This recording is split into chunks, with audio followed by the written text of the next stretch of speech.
कौन है किस्सा है आए तुम झीर जादू रोग अच्छी बोली आमको न कही बाहर करदे बस है ଆପଣ ଏମିତି କଣ କହୁଛନ୍ତି? तमें तालाटा शुणुच मु बालाटा एका कहूँ କିନ୍ତୁ ସମୁଦି ଯାଦୁଟା ତ ଗୋଟେ ବଡ ରୋଗ ନୁହେଁ। किस बोले एटा बड़ रोग नुहे का एटा बड़ रोग नुहे जदि बड़ रोग नुहे तो घर तो छुआ रुह बाहर हम टंका थिले सब रोग पलैब ए नियो मन मन जादू बोलम स्टेबिडल बिटेक्स जहाँ दरकार सब नहीं आसो पुरेते हाथ गंठी पकाओ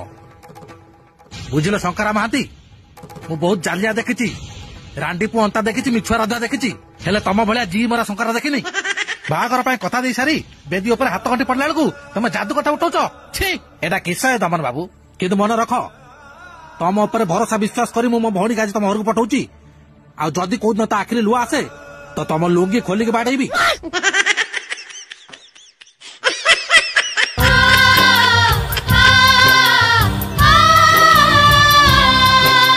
भाई भौणी